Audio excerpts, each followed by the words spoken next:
मलाई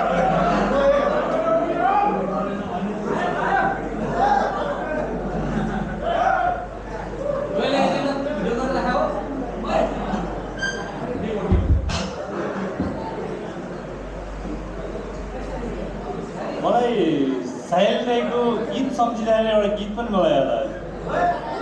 गीतबाटै पनि सुरु गर्नु छ। गीतको एउटा सानो टुक्का छ होइन, सारी उम्र हम मर मर के जी लिए एक पल तो अब हमें जीने दो बस एकचोटि मौका दिनु साथीहरू, एकचोटि मौका, दुईचोटि म भन्दिनँ, एकचोटि मात्रै नयाँ शक्तिलाई टेस्ट गर्नु।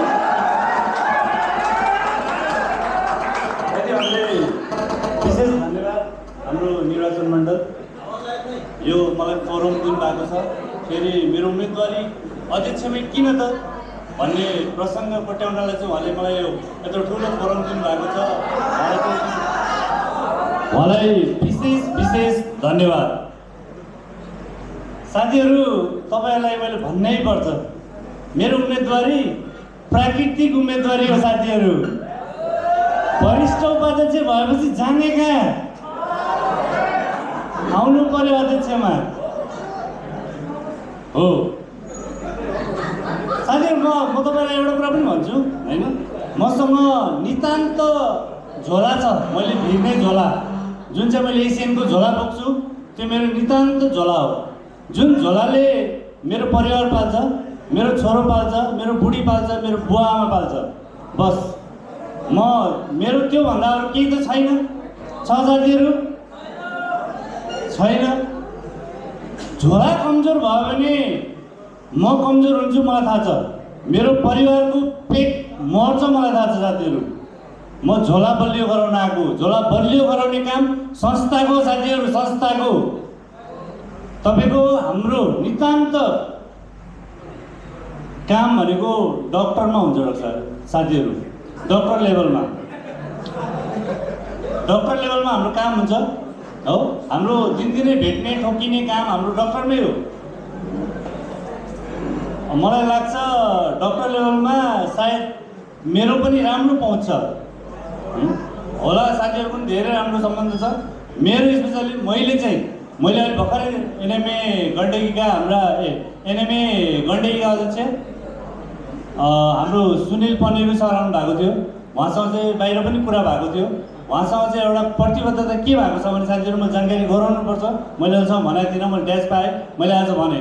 उहाँसँग चाहिँ मेरो उम्मेदवारी म इलेक्टेड भएर आएपछि उहाँसँग पहिलो मिटिङमा गर्नेछु साथीहरू। पहिलो मिटिङ गरेर उहाँले मलाई वचन के गर्नुभएको छ भने मिलेर काम गर्ने हो, कुन किसिमको विज्ञप्ति निकाल्यो हामी निकाल्छौँ भन्नुभएको साथीहरू। यो उपलब्धि हाम्रो लागि ठुलो उपलब्धि हो। यो फोरम एकचोटि मौका मलाई दिनुहोस्, मलाई गर्ने मौका दिनुहोस् साथीहरू, गर्ने मौका दिनुहोस्, टेस्ट गर्नुहोस्। 2.5 वर्षको कार्यकाल हो साथीहरू। इनकेस मैले गर्न सकिनँ भने साथीहरू, मलाई जे गर्ने गर्नु होला। तर मैले त्यो प्रश्न तपाईँहरूलाई मैले दिनेवाला छैन, यो मेरो प्रतिबद्धता छ। साथीहरू, तपाईँलाई एउटा कुरो मैले जानकारी गराएँ, यो हाम्रो नितान्त भोलिन्टियर अर्गनाइजेसन हो, थाहा छ। यहाँबाट मैले पाउनु लिनु दिनु केही छैन।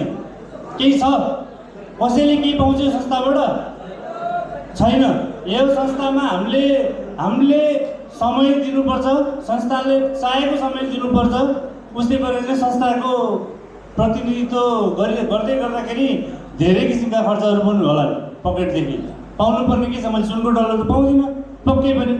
यो संस्थामा साथीहरू किन दोहोरो तेस्रो पटकमा फेरि आउँछु भनेर भन्छन् साथीहरू, यसमा केही न केही छ पछाडि। त्यो चिर्नलाई म आउँदैछु साथीहरू, साथीहरू।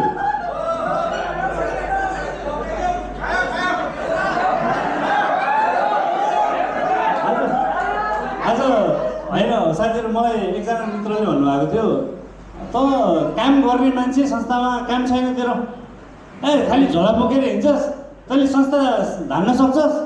साथीहरू, झोला बोक्नेले यो काम गर्ने, सुत्नेले काम गर्दैन। तपाईँहरू झोला बोकेर हिँड्दाखेरि तपाईँहरूको काँध कतिको खिएको छ देख्नु पर्यो। मैले भेट्नु पर्यो, भेट्ने हस्पिटलमा हो साथीहरू, अन्त होइन हो। मलाई तपाईँहरूको भावना, तपाईँहरूको विचारमा प्रत्यक्ष रूपमा चाहिँ हरेक ठाउँमा म जोडिएको छु, हरेक क्षेत्रमा म जोडिएको छु। म स्पेसली म धेरै जस्तो भेटिने म हस्पिटल हो। हिजो पनि साथीहरूले भन्दै हुनुहुन्थ्यो चुनावको बेलामा हस्पिटल कल गर्न जाने धर्म हो त साथीहरू। म एमआर चुरे पो संस्था छ होइन साथीहरू। यो आफ्नो पेसा जोगाउनलाई चाहिँ संस्था धेरै प्रयोग गरेको पनि धेरै सुन्या छ। यो गलत ट्रेन्ड हो साथीहरू, गलत ट्रेन्ड हो। काम गर्ने हो, काम गर्नेलाई संस्था चाहिन्छ, हामीलाई संस्था चाहिन्छ साथीहरू हो। संस्था बलियो हुनुपर्छ भन्ने मान्यता म राख्छु।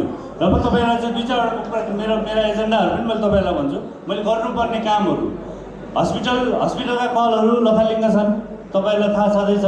अब मेरा धेरै साथीहरूले भन्नुभयो सायद अब मैले केही गर्नुपर्छ जस्तो मलाई लागेन, बस मोनिटरिङ मात्रै गर्ने काम हो मेरो होइन। सबैजनाले भनिसक्नुभयो। हाम्रो यत्रो एनर्जेटिक टिम आउँदैछ, विशेष उहाँहरूलाई पनि शुभकामना। र म अर्को कुरा पनि एउटा चिरे साथीहरूले भन्नुहुन्छ मैले यतिवटा केस मिलाएँ, उतिवटा केस मिलाएँ, मैले यो गरेँ त्यो गरेँ।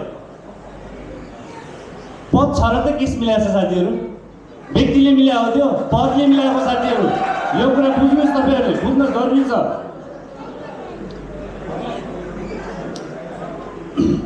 र जिएमसीमा पनि अब डरमाका साथीहरूको धेरै समस्याहरू मैले सुनेको छु। जिएमसी मणिपालमा चाहिँ हाम्रा साथीहरूको चाहिँ महिनामा 2 पटक मात्रै कल हुने बन्दोबस्त छ, व्यवस्था छ भन्ने कुरा सुनेको छु। यो निकै समस्या हो, यसलाई चाहिँ म्यानेजमेन्ट गर्नु छ साथीहरू। मेरो यो पनि मुख्य एजेन्डा हो। र यो हाम्रो एकदम कल कार्ड अव्यवस्थित भएको छ। कहिले कहाँ कसले लेखाएको छ, कसले कार्ड पठायो, के गराएछ भनेर साथीहरू चाहिँ गुनासो आइरहेछ। यसलाई चाहिँ म्यानेजमेन्ट गर्नु छ साथीहरू। डिजिटलाइजेसन गर्ने कोसिसमा हो, डिजिटलाइजेसन गर्ने हो साथीहरू, पेपरलेस वर्क गर्ने हो। तपाईँहरू यसमा चाहिँ ढुक्क भएर बस्नु होला। अनि यो धेरै एनएमईसँग, एनसिडिएसँग, पिडानसँग धेरै बहस गर्नुपर्ने छ साथीहरू, मिलाउनु पर्ने छ। तपाईँहरूलाई छुट्टै पीडा छ, मलाई पनि थाहा छ, किनभने म आफैले भोगेको छु प्रत्यक्ष रूपमा। डक्टरसँग कस्तो किसिमको समस्या हुन्छ मलाई थाहा छ साथीहरू, किनभने म दिनकै म डक्टरमा गइरहेको हुन्छु, भिडिरहेको हुन्छु। तपाईँहरूको पीडाको मलाई बोध भएको छ। यस्ता किसिमका समस्याहरूलाई चाहिँ म्यानेज गर्नु छ। यो आपसी समझदारी, आपसी कोलाबोरेसन, आपसी डिस्कसबाट चाहिँ निस्किने चाहिँ निर्णयले चाहिँ निस्किने रिजल्टले चाहिँ पक्कै पनि हामीलाई फाइदा गर्नेछ। र म प्राकृतिक उम्मेदवार पनि हो साथीहरू। म संस्थालाई चाहिँ राम्रो गर्छु भनेर चाहिँ आएको छु। मेरा पनि 2-4वटा चाहिँ राम्रा उद्देश्यहरू छन्, राम्रा सोचहरू छन्।